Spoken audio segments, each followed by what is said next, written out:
Hello, welcome to Bigfoot Odyssey. I hope everybody's doing all right out there tonight. We've no Kerry tonight, but of course, with me as always, we've got Jackie. How you doing, Jackie?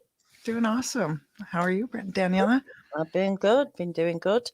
We've got no guest tonight, and because, well, for one reason or another, but we were talking earlier about last week's show where we had John on, who was not a skeptic so much, but had questions, had like, I guess like a lot of people have. So we thought we'd kind of open up the chat tonight to let you ask questions. Anything, if you're a newbie to the subject, what do you think Bigfoot is, or what kind of channels are you following? Where do your opinions lie because of what you're seeing or what you're being told? And of course, if anyone wants to join us on the show, put a sign up in the chat, and I'll send you a link, and you can join us as well to talk about Bigfoot. But while you're all thinking of questions, because I know you're all going to shoot us loads of questions, you just got a book recently Yeah. that you find interesting. What's it about? Well, I know it's Well, about Bigfoot, but what does it cover? it covers the whole span of it, from the old stories, and then it seems to go through, all the current, different mysteries that are going on, the people that are involved, and where the story is currently. And it's more of a, I don't know, I think like 2015 was when it was published. So it's more recent. Mm-hmm. And what I found interesting is like Bowman's story, which is one of the long told, retold stories and the encounter that many go to.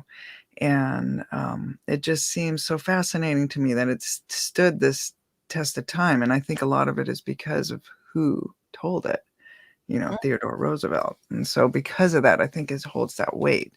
And I wonder if that's, if other people think that too, is because who tells the story and who is giving these encounters sometimes holds more weight, of, they're not going to yard you around and tell you, and so a lot of times that's where a lot of belief comes from, is because they hear these stories from people they truly honestly believe. And I find that really fascinating as well.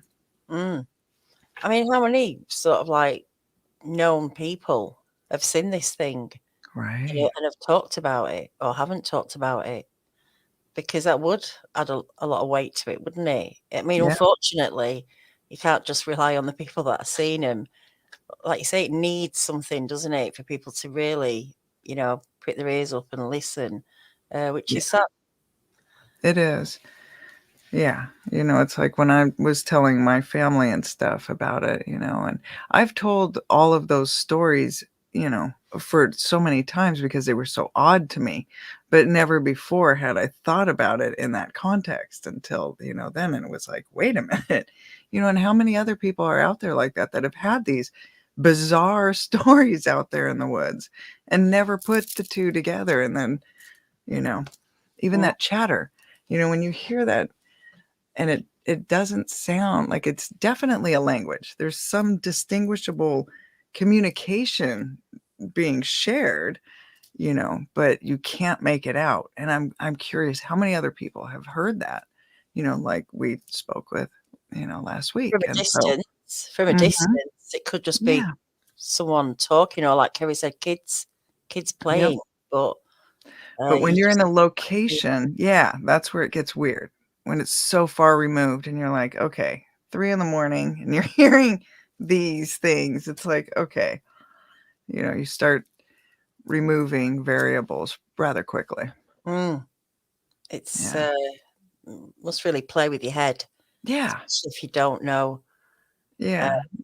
Especially when you're in a tent, you're just, if you're laying there and you're hearing it off in the distance and you're just like, who's out there chopping wood this late at night?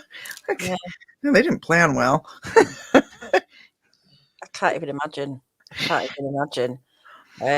But I think it was in the Encounter Hub we were talking about Bigfoot, and the Mm, fact that it's not so much that they're hiding, is that you can just be walking past these things and not have a clue and not even notice the way they can blend in, or even just to, well, I mean, they kind of do blend in, don't they? They can Yeah. look, stood by a tree or whatever. I The don't know. ultimate camouflage, pretty much. Mm, And their movements, like the previous week where he was talking about how quickly it scaled that hill, and how it was the way that it was on its, hands and knees. Well, I don't know, whatever, but where it was crouched down, mm. and how quickly it was able to maneuver like that, and it just didn't seem like he was saying, like, just something didn't seem Look right. right, Yeah. Yeah. So creepy, isn't it? Mm-hmm. Scotty J, Daniela, have you ever had an encounter? I've not had a Bigfoot encounter. I had something following me one night. I think it was a big cat, which we're not supposed to have over here, but clearly we do. There's a lot of big cat sightings. And I heard a lot of growling, which was a very, not a nice thing to hear on a dark lane. Um, I got your 2 dogs with you, and it was a very weird experience. I definitely heard the growling, and still felt worried when I got to the end of this lane and onto the main road. I still felt vulnerable to whatever it was. I mean, it was snowing. It was actually Christmas Day evening, and it Oh. was snowing. If I'd been into this subject and stuff, I'd have gone back and looked for prints the next day probably. But I just wasn't even on my radar to think about going back and looking for signs. So who knows? But yeah, that's my only real encounter. That's the only time I can really, for a slight second, feel like someone else might feel he's had an encounter or has heard growling or something that they just really can't explain, and it scares you. It makes you on high alert. It's not a nice feeling. And that feeling of dread, like, just get away from the area as quickly as possible. Yeah, there's a lot to consider. You don't Yeah. think, but staying calm is the key, isn't it? You can Yeah.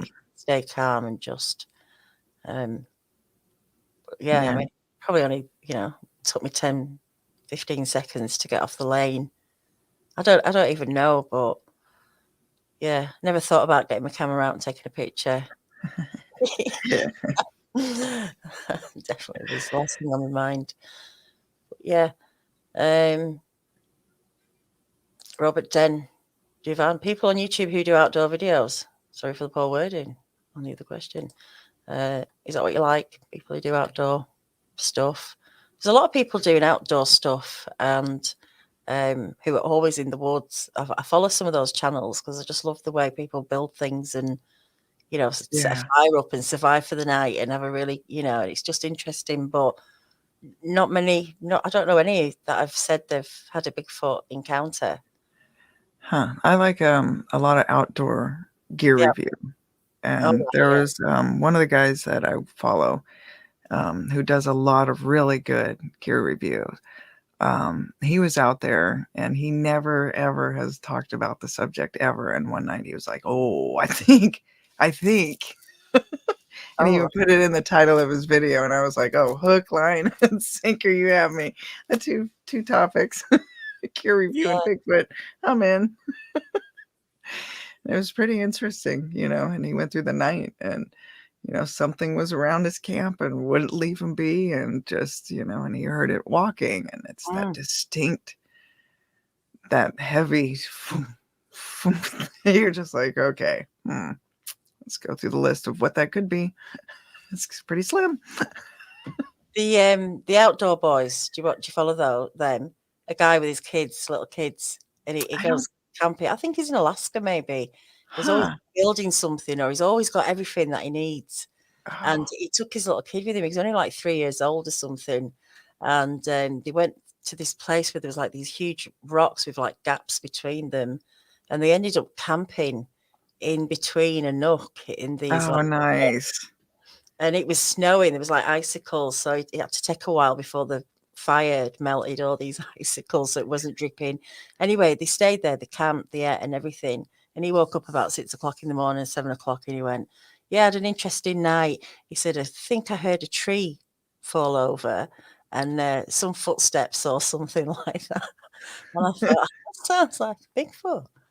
Yeah. He never said it, but it was interesting for him to Oh, right. He say danced that. around the turn. Yeah. Huh. Yeah. So I don't know. So That's anyone, interesting. any questions for us? Jeremy Khan, would I ever go to the USA? I don't know. I mean, obviously I want to come over, but do I want to go and look for them? I'm not sure.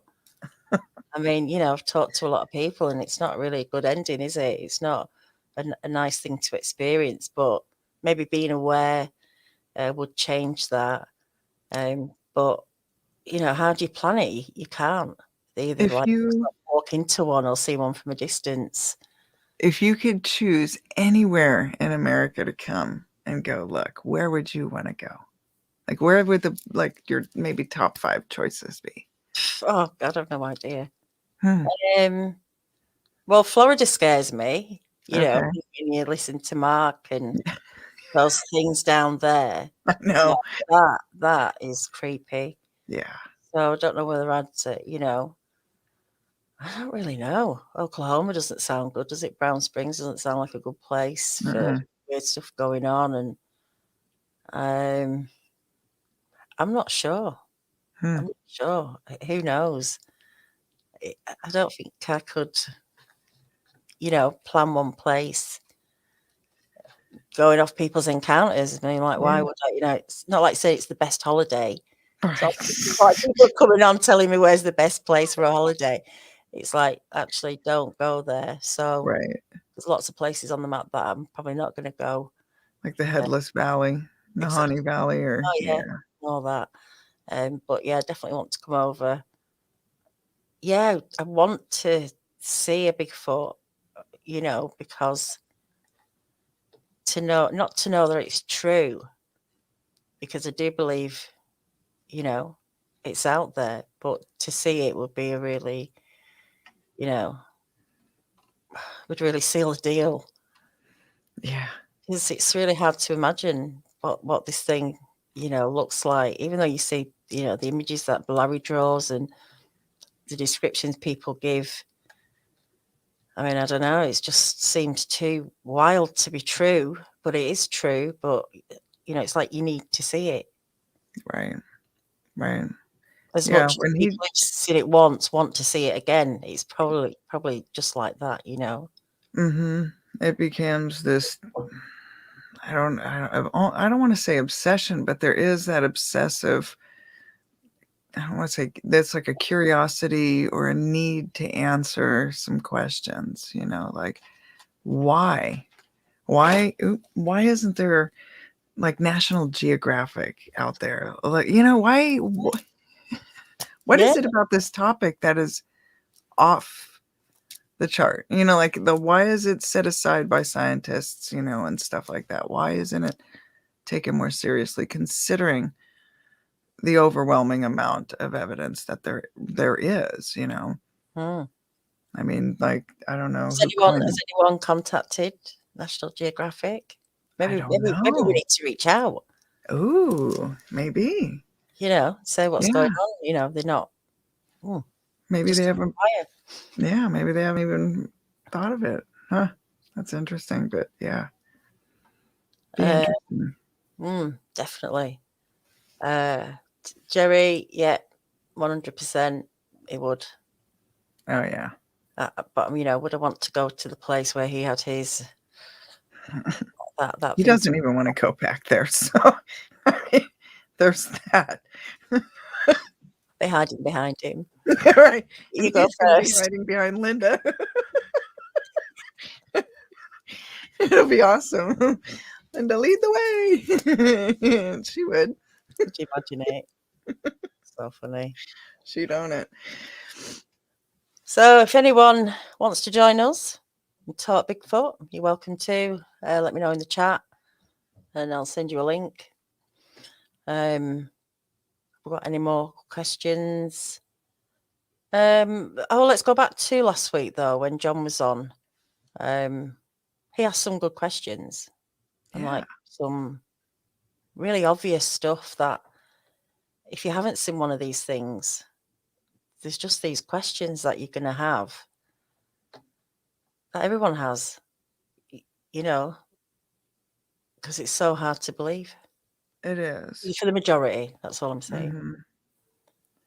And there's so many stories that just sound so just fascinating, and then there's others that sound so unbelievable, and it's like, how do you distinguish, who's telling the truth, who's just out there trying to get some attention for whatever reason, like that's on everybody's mind, I think, truly, and you had a great answer. You just really never know, really. I mean, we can all think we have great lie detectors, but in all honesty, you really don't. And it comes down to the person, the person they are. Yeah. Ken, I've had my encounters. I don't know if I would want to see another one, considering how big the one that I saw was 100 yards away. No, thank you. Scared the hell out of me. So. Yeah, it broke my brain. Like, because you're looking at it going, okay, it could be a moose. Because moose will position their bodies, kind of cocked a different way. And they look, and if they're on a hill, I mean, there's different ways you can look at it and go, oh, that looks weird. And then they move and you go, oh, it's a moose, and the way that it had the arm out and the whole, and then once it all came together, ankle to ankle, arm to the side, it was like, no animal does that. No bears do that. And no human, like, it's just, what is that? Run. I know I stayed calm all the way through this trail, but now's your chance to go. Save yourself. Yeah. It must be terrifying. Mm-hmm. It must be terrifying. Yeah, really well over 8 foot. That thing was so massive because we went back, during the day. We kind of got because to look at the tree it was standing next to and how big it, and it was well over 8 foot, and so. Just so hard to imagine something that size, walking around the woods. Just right there in Anchorage, and granted, Campbell Creek at that time, and in Anchorage wasn't that big of a city at that time, and Campbell Creek is full of salmon, and it was, I don't know, but still, the trail had just been cut through, so all of the potential, I don't know, possibilities, but it just, I don't know. And that area is still heavily wooded. That trail is still through there, but it's still very heavily wooded, and it's it's still the same trail system, which is intriguing too. When you think about, like, another thing was, the president saved all these national parks, and there's all these state parks and things like that. And a lot of people are curious if that's not just by chance. It's an interesting thought, isn't it? Yeah. You just don't know. Jonathan and Erin Holmes. I'm the John from last week, if anyone cares. We all care. We all care. Everybody cares. Yeah, you had some good questions, John. And I'm pretty sure lots of people have, questions. They grow them big in Alaska. Well, it's interesting, the diverse sizes, heights of these things from one place to another. They can seem to be just sporadic, doesn't it? They just be one or another. I've heard a lot of stories from different people where they say that the Alaska natives talk about how, the further inland you go, how much bigger they are. And that, it's a little terrifying because Anchorage isn't inland. And what I saw was massive. So they get bigger than that. No, I'm good. I'm not solid. Staying on the outer rims of that. And like the area, where Fred was in Alaska that's so remote. Yeah. You know, Yeah. most of Alaska is so remote, and it's plentiful as far as resources. You know, look at how big the bears are in Alaska. What is that though? Is there a difference in what structure you are? What type of structure you are to yeah, bears can get big and fat, I guess, can't they? Mhm. But they have a lot of like the fish in Alaska, like the salmon in particular, have particular oils in them that are very, very fatty, very rich, healthy, Mm. things like that that promote uh, healthy growth. You know, They must get so sick they, of that. You must think they get sick of that, just oh eating no, raw salmon's fish. awesome. Oh, I salmon mean, I fish. do like it, but to eat it every day, you know. I don't know if that'd be like, fancy One of something else. the one of the really neat stories that I've heard, and I think it's a Tlingit tale, is how the bear was taught to fish for salmon and stuff. And there's so many interesting stories like that that I just love hearing about. I love Yeah. all of that kind of lore and I love watching them because mm. they've got the live cam, haven't they, on the Oh yeah, Katmai. Oh, see, it's so yeah. funny. Jake, my husband, has put up a few videos from down there. They got to go down there after a fishing season because that's where the salmon go, from Bristol Bay up to Katmai. And that's why that watershed, I am so fiercely defending of that watershed. You Mm. bring up Pebble Mine and my hackles go up. Smile disappears. Let's not talk about it. But yeah, it's such a fascinating place though. Ricky Wright, Oh, Sign Dogger, why don't you tell us about the encounter you had when you were camping in Alaska? well, I can if you want. I mean, I have shared it here before with Well, might Carrie be and some Mary. new people here who haven't heard it. Yeah. Well, we were out on the Deshka River, and it's a lot of a lot of people go there for king salmon fishing and silver salmon. And king salmon fishing is a very narrow fishing season, and they're very hard to catch.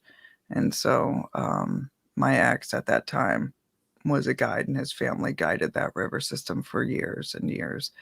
And they had a lot of grandfathered rights in there and everything. That's how old they had fished that system for. And so I was out stationed on the island by myself, and they were down the river, and they were on the fishing hole. And a lot of times they'd camp on the fishing hole, so they were right there in the morning for fishing. And I didn't mind. I loved being alone. It was just me and my dog.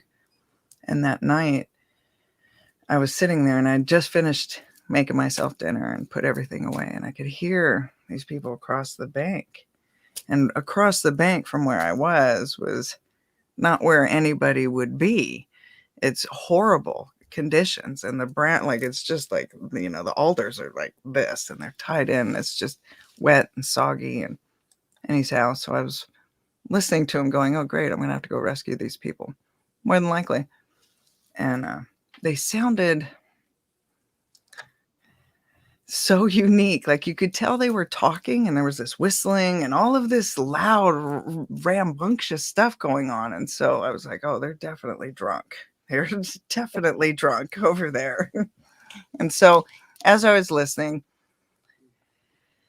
I don't know, it was really interesting because they made their way across that area pretty quickly. And I thought, wow, that's either they've got them, machete, somehow they're getting through this fast for drunk. And I'm like, oh, this is kind of impressive. And then all of a sudden, this scream, this blood, like you hear this horrifying, it goes through your chest. And it sounded like a woman being dismembered. Like, I watched a lot of horror movies, and that's what it sounded like. And I was like, oh my gosh.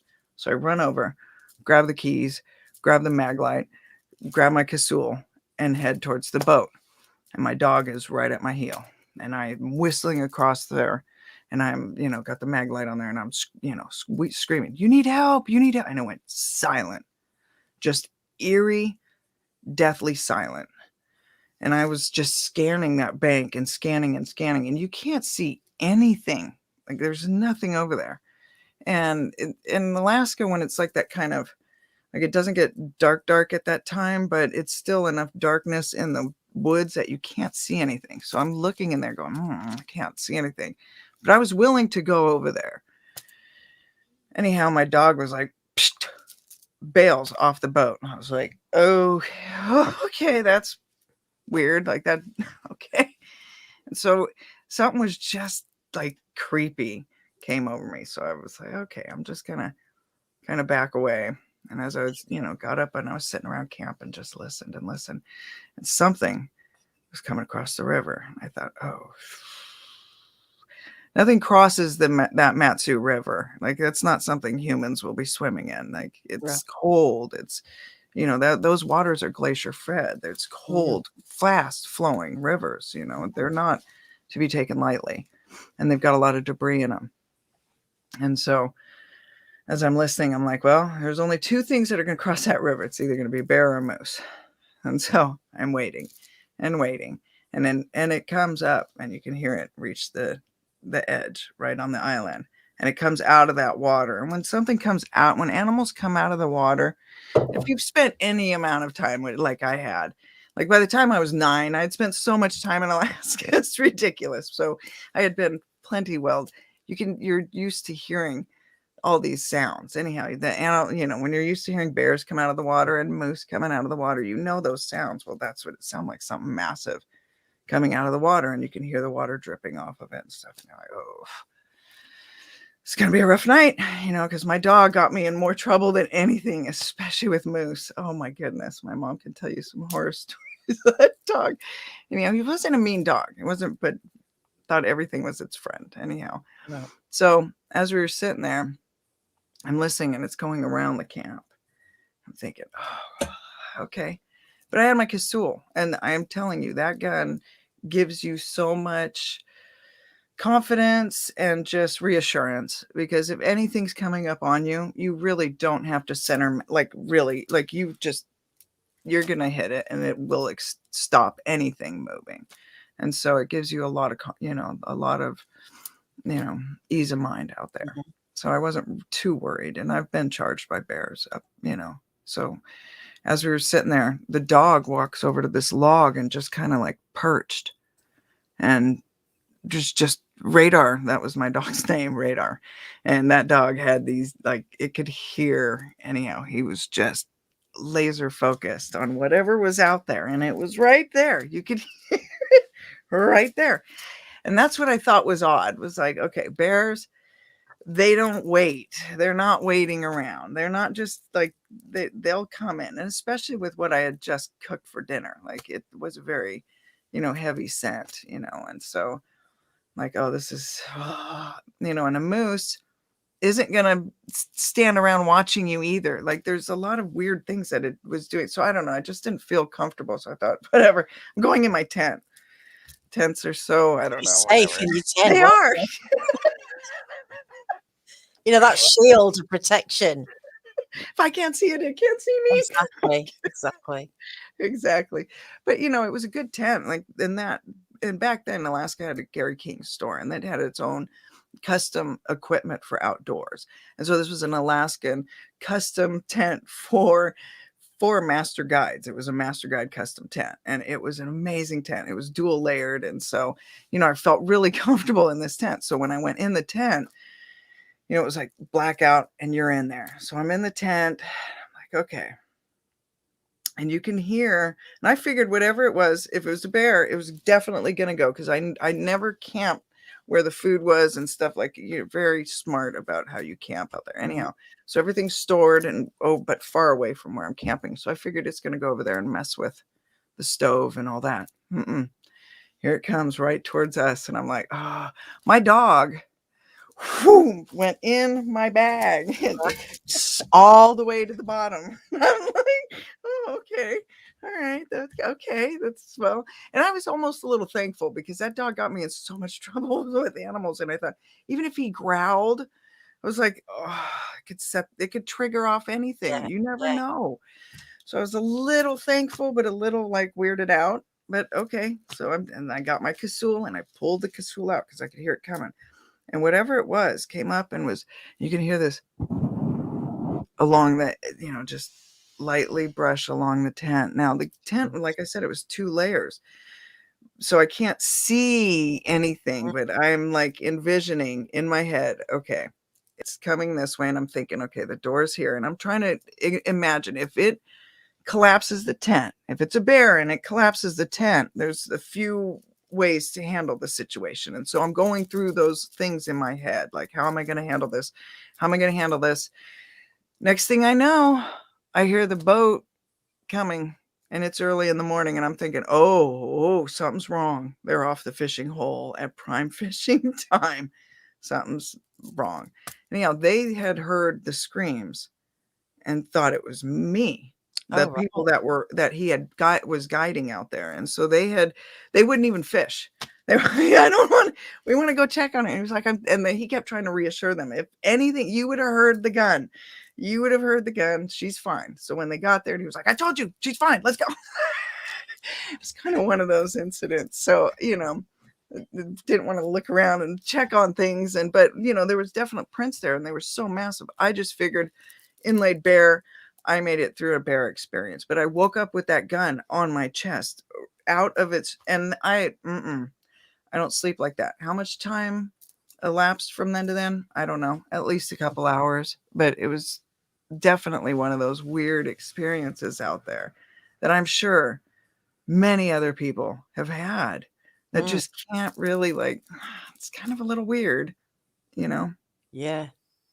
It's that falling asleep as well, isn't it? When there's danger, at what point does your body give in or your mind? Right. Is there an amount of time where you think, okay, it's been silent for 5 No. minutes, I can sleep? No, because it was like I was listening to its hand going across, and the next thing I know, here comes the boat. Like there was nothing in between there. And I was still holding that casoul. Luckily, I didn't shoot myself. Like, that's stupid. Like that's not how I was raised to handle a gun. Like, it's not. So it was one of those just odd, very odd. But I was very thankful. Like you wake up and you go, oh, hey, what going on to deal with, but I wonder, if it is Bigfoot, you hear lots of those accounts, don't you, where they've walked through a camp or, touched the tent. What are they wanting people to do? To poke their heads out, or do they know it's? Yeah, I wasn't about to look. I didn't care what it was out there. It could have. I don't care. I was in my tent. That was good. I've been charged by enough bears. So much fun. The ground is trembling, and that thing is, less than 10 feet away from you, and it stands up. It's serious. Your life is right there. Someone made a good point before. I don't think I can find it. Sorry, but normally when something comes out of the water, they might shake themselves. Is that a standard thing? Yeah, they give like they like do this little drip and a little like shake. Not a lot are like dogs where they're doing a full shake. A lot will just continue dripping along and right. I can't imagine Sasquatch doing that. Doesn't fit. I don't know. I mean, who knows? They could do, couldn't they?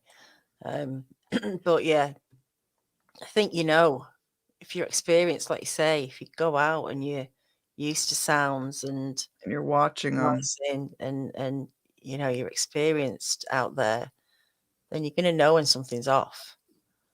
Because if people, I can't even imagine camping out there when there's bears and stuff out. I mean, I just, I can't even comprehend it because over here there's nothing. When you watch like Katmai, you see when bears are well fed. Now there's the key. When you're in an area where there's plenty of salmon and they're well fed, you're more than likely not in a very dangerous situation. Like being charged in Talkeetna, that was a different situation. She had cubs, and the Yahoo I was with was wanting to be bear meat. Uh, So, you know. yeah, I guess it's just common sense, isn't it, where you are Hmm. and what you do and stuff. But Hmm.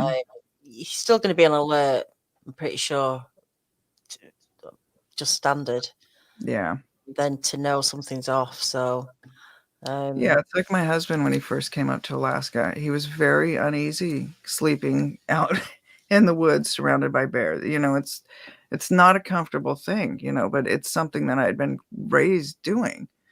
You know, when you see bears and you're on a fishing stream and they're right there eating, right, you know, it's you kind of get to know their movements, you know, and how they kind of behave and their behaviors, and kind of can tell when things are, you know, you're like, okay, he's looking a little hungry. And you know, there's plenty of people that have had their fish taken off their, you know, they're pulling in a fish and here comes a bear out of the woods because he's been sitting there waiting for you to catch him a fish. That's how well trained the bears are in Talkeetna. You know, yeah, they know what coolers are. So, you know, when you're dealing with that level of, you know, knowledge in bears that is passed down to their cubs, you know, each year the cubs get more and more abrasive and, you know, and aren't afraid hmm that much more of humans. And so it's a really fine line they have to watch too, you know. yeah. There's a question asked before actually here. Big Dog says, "Why different levels of aggression? You think not just he?" Mm, You know, we talk about our experiences with Bigfoot, but what about Bigfoot's experience with humans, with people? So I think depending on that is going to be how they react with you, possibly. I mean, yeah.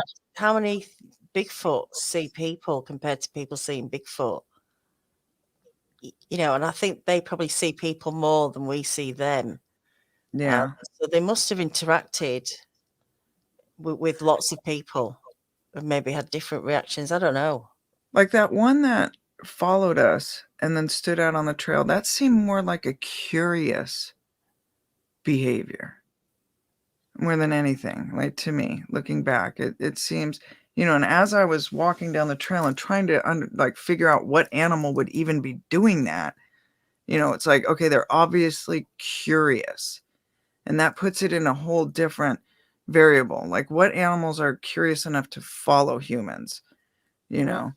Like there are, you know, like first year bears, first year moose. They do a lot of really dumb things, you know. They're yeah. like teenagers out there. And they're oh, Mm, it's like watching caribou run. Ooh. yeah. I mean, they just run over a tent. Sasquatch seems to have some awareness of. Yeah, and like you always say, you know, how do they make it in through between vehicles and they're not breaking, you know, rearview mirrors and they're not, you know, tearing down fences and you know, Yeah. people's property. They're not, you know, knocking over their sheds more or less. Like they're able to maneuver areas without much detection at all from Mm, anyone. yeah, yeah. I really think they do have this awareness, and you just that stroke in the tent, or Yeah. the ones that go around the cars, you know, and they put the handprints on. Why aren't they pushing that window through? How do they know it's a Yeah. glass and not just put the hand straight through? Right. Well, yeah. When we were You know, out there at Galena, you know, ugh. And you wake up and you're looking like, what happened? And then to know that you slept through something where someone's looking in on you, that, ugh, it's just, ugh, uneasy. Very. Mhm. I think it's interesting to look at from their perspective as much as we can, but what are they experiencing when they see us? What are they Yeah. thinking? Like I've said it before, when hunters say they didn't shoot it, it looked too human. Mhm. What is Sasquatch thinking when it's looking at something that looks like them but with clothes on? Are they like, well, hang on a minute, I'm Look not gonna. at you furless thing. What are you? Yeah, I What mean, happened to your hair? maybe they're trying to process it and go, "What is that?" Yeah, I don't know. S- Yeah, um, it but is no, interesting. we'll never know what they're thinking. Is that anthropomorphizing something where you put like a human attributes on animals and Onto things it. like Yeah. that. Yeah. Yeah. Well, I I don't did. know, but they always seem more human than animal almost, right? Or that they have some capabilities that they're in touch with that humans aren't. Like there are people that can read auras, you know, like your aura where they like your energy that gives off different colors and stuff like that. Um, apparently people can see that, and maybe they're able to access all sorts of that kind of sight and hearing, and maybe they have levels of hearing we don't, and I don't know. So many There's questions. Yeah, like my son and his buddies were playing that Bigfoot game. And some of the capabilities that the Bigfoot has in that game, like when it makes its when it does its sound, it's almost like an echolocation Mm. in the game. That's how when it does its holler, it's using it as almost an echolocation to see what else is out there, and it instantly can. That's just a game feature, but I found it like, oh, that is interesting. Yeah. Yeah. There's lots of things, are they priming us up in these games and films Yeah, to it? Um, yeah, I mean, I don't know. Sometimes I think it's just an animal. It's just a wild animal. If it was just a wild animal, if it is just a wild animal, then how can we put all these different things on it? But all we can go by is what it's doing, right. the little information that we know, stuff like being very careful, having that awareness. Hmm. But at the end of the day, if it is just an animal, maybe it's not even aware of what it's doing. It just does it because that's what they do. I don't know. Yeah. There's something off about it. These Yeah, and creatures. if you think about how different our personalities are as humans, you know, maybe they're just that much uniqueness within them too. Like you hear of a lot from the like I said, the tribes where they said the inland ones are far more mean and vicious, and you do not want to ever come across them. And so it kind of makes you wonder, Mm, if there are reasons and situations, and if there is just different personalities altogether, like maybe there's a hippie kind of tribe of Sasquatch out there that are just like peace loving and and all that, I don't know, but could be, and that's where people are having these beautiful gifting experiences, and and if they are some kind of archetype and they're presenting themselves to people in different ways, like archetypes do, it brings them on a journey. And that is consistent too. Everybody that has these encounters seem to go on these journeys within themselves of, you know, what did I see and why? and You did know, I? And right. a lot of questioning, Hmm. almost tormenting yourself Yeah. with these questions because we don't have answers, do we? Um, Yeah. Mike's Adventures says, I've always wondered if having big feet and the padding they have been said to have, if they can pick up the vibrations from the ground. Well, Oh, anybody can if you take your shoes and your socks off and go walk on soil or go and walk on the beach on the sand and just ground yourself. but You to can even, pick up, yeah, to even you know, take that further, like the mycelium, like the we're learning, that's a network of communication is taking place in the forest there. Maybe they have access to that, you yeah, know, definitely.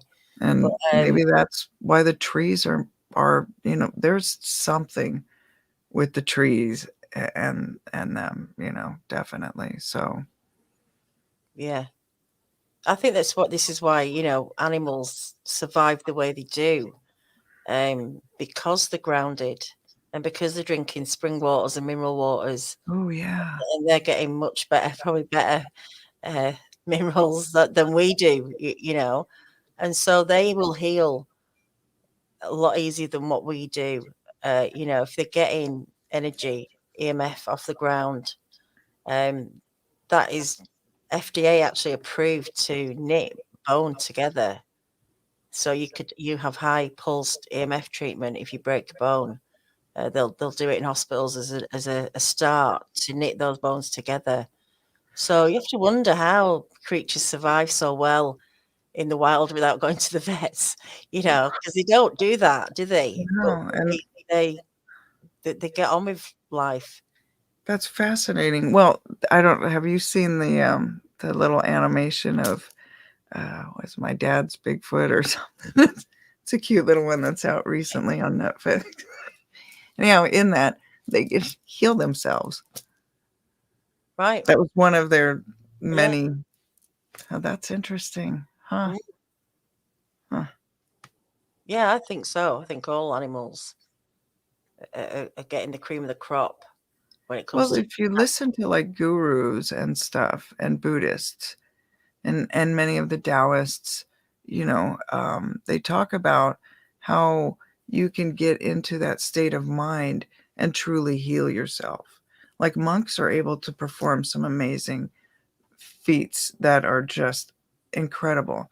One of them that I find so fascinating is in order to become a monk, they have to be able to endure one of the tests where they're taken in the winter down by a river, and the blanket that they only have a blanket, and that blanket is then doused in the frozen river and then put around them, and they with their own mind are able to dry that blanket out, and then they douse it and they go through that 7 times.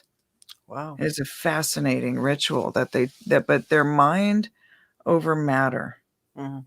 is truly just, the what your mind can accomplish when you're really in that state of mind, is just, I find so, it's like women when their babies are hurt, or if they're in danger, like women can just pick up cars, to save their kids or Yeah, like amazing things. Like people can do incredible things when our minds are just, you know, definitely. engaged in a certain way.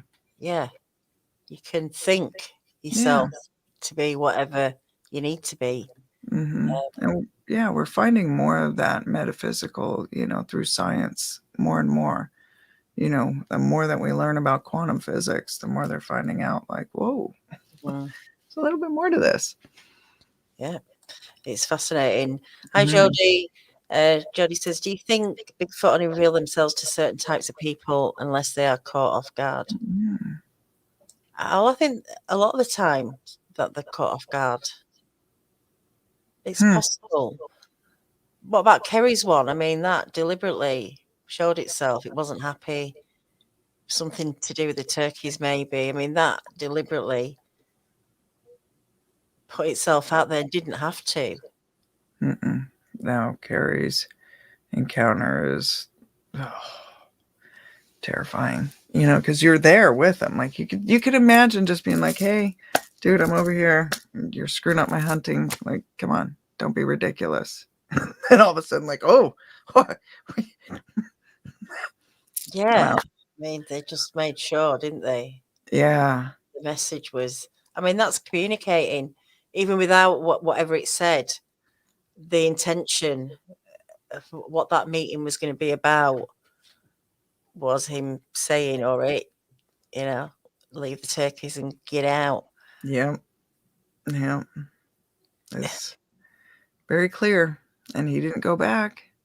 So it's obviously a tactic that works. Yeah. I wonder if anybody else ever went up there to hunt. Hmm. I don't think I've ever asked. I'll have to ask It would Kerry. be really interesting of people that have those hunting grounds that have had hunters that go out there and then never come back. Do they Mm. ever ask them like, "Hey, what happened?" Like, "Oh no, no, I'm just, I'm done with hunting for the rest of my life just because I think I've hunted enough." There will be. Which never, no hunter has ever said. That So, will have gone on, definitely, or right. just be creeped out, or Hmm. especially for those that don't believe. No, If you've been it's pushed out of an area without even knowing why. right. And to make a hunter who's done something like that all of their life just up and stop, straight up, that is not a simple engagement that took place. That wasn't just your average interaction. That is something that clearly traumatized them. Clearly. Mm, And the Carrie's not the only one that's out there like that. There's hunters that have had their guns just folded in half in front of them, rifles that you're just like, huh? And then, yeah, that would screw you up. That would mess you up for life. I would never have gone back out in the woods. Never. And yeah, I think I would be right there with them. Nope. I've seen enough. Thanks. Yep. Until they tell me what's out there, I'm not. Mm-mm. mm. And that's another thing. Why aren't we being told? Yeah, I don't Like, know. what is that? I personally don't think, they're out there killing people all the time because, well, I mean, that would be highlighted, surely, if there was this thing going around killing people. You I would mean, think, because they have no problem going out and taking out bears that do that, things like that. Like, I don't know. It just seems like there's just some air of mystery. can it just be this logging thing? Does that apply to every place? That's that they're at all over America. Well, not only the law, but you look at the housing industry too, it would be completely impacted because like we are constantly growing. Every city, every town is pushing its boundaries further and further. And how much even the housing industry would be impacted, altogether. And that's a big industry, so you're going up against two major industries right there. Mm. Not only construction altogether, but the very reason they have the housing industry is the lumber. So I don't know. They have to start making bricks. You know, Well, they don't work too It's- well it's- in earthquake zones.